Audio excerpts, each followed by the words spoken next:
berlaga bahunya dengan bahuku di depan pintu syurga Allah Ta'ala. Maknanya apa dia? Orang yang lazim selawat sehari 1000 kali, dia akan masuk syurga dengan Nabi SAW.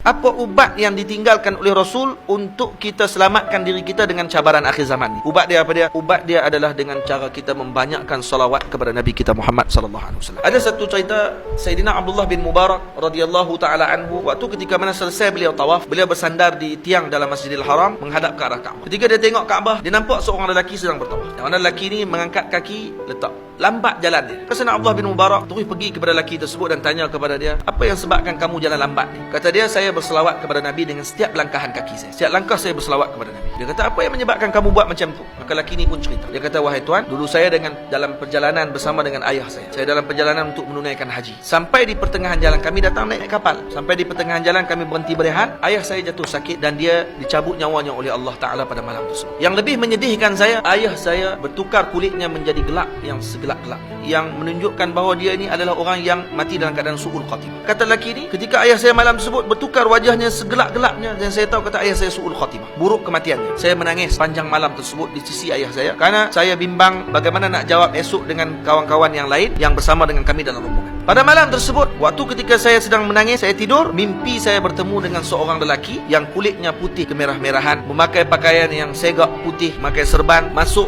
ke dalam kemah kami, dan kemudian lelaki tersebut menyapu badan ayah saya sehingga bertukar ayah saya menjadi wajah yang sangat cantik dan bercahaya. Saya sangat gembira. Saya kemudian terus pegang kain jubah lelaki tersebut dan saya tanya kepada dia, billahi, demi Allah, tolong bagi tahu kepada saya, siapa kamu? Maka kata lelaki tersebut, kamu tak kenal saya? Ana Rasulullah. Saya adalah Rasulullah sallallahu alaihi wasallam. Saya datang kepada ayah kamu pada malam ini untuk memberi syafaat kepada dia. Ya, ayah kamu banyak melakukan kejahatan, tapi ada satu benda yang dia tidak pernah tinggal. Dia tidak pernah tinggal sebelum tidur berselawat kepada dia. Maka disebabkan tu, hari ini saya datang untuk memberi syafaat kepada dia sebelum di akhirat nanti. Kata lelaki tersebut, mulai malam tersebut saya berjanji, setiap langkah kaki saya tidak akan letakkan melainkan saya berselawat kepada Nabi kita Muhammad sallallahu alaihi wasallam. Lepas tu ada seorang ulama mengatakan bahawa kalaulah seorang mengetahui apa yang ada dalam salawat, maka selepas solat 5 waktu dia tidak akan lakukan perkara yang lain melainkan berselawat kepada Nabi sallallahu alaihi wasallam. Sebab tu tuan-tuan yang dirahmati Allah, lazimi salawat. Karena Nabi kita menyebut dalam hadis, Nabi kita mengatakan, man shalla alayya wahidatan sallallahu alaihi ashra. Siapa yang berselawat kepadaku sekali, Allah akan berselawat kepadanya 10 kali. Allah berselawat kepadanya 10 kali. Dan kata Nabi, siapa yang berselawat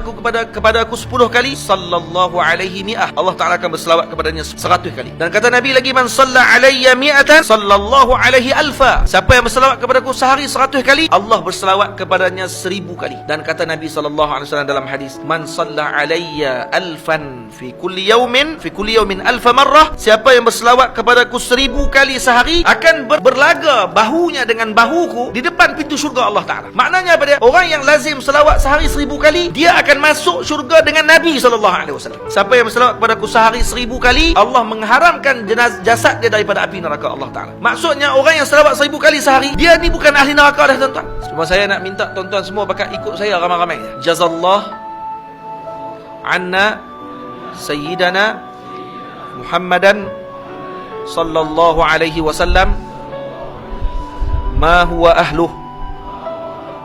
Jazallah anna sayyidana Muhammadan sallallahu alaihi wasallam ma huwa ahluh.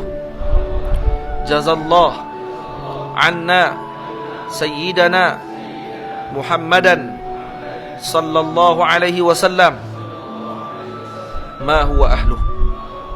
Tuan-tuan, dalam hadis disebut siapa yang membaca pada setiap pagi atau setiap harinya dibaca jazallah anna sayyidana Muhammadan sallallahu alaihi wasallam ma huwa ahluh, akan ditulis dengan satu ucapan tersebut oleh 70 malaikat. Yang malaikat tersebut akan letih. Ini bahasa balaghah dipanggil, maksudnya mereka tak akan letih, cuma ni mereka telah meletihkan 70 malaikat untuk menulis pahala bacaan ini selama 1000 subuh. Maknanya 1000 subuh maksudnya 3 tahun tuan-tuan. Kalau baca 3 kali tadi berapa? 6 kali 3, 18 tahun tuan-tuan. Malaikat tu akan tulis lagi pahala. Jadi jangan lupa untuk baca pada setiap pagi. Jadi saya sekat tu dulu. Moga-moga Allah Ta'ala menyelamatkan kita semua pada akhir zaman ini, kerana kita semua sekarang berada di penghujung zaman dah tuan-tuan. Moga-moga tuan-tuan semua dapat mengambil manfaat. Dan yang paling utama pada malam ni, kita balik jangan tinggal selawat kepada Nabi sallallahu alaihi wasallam.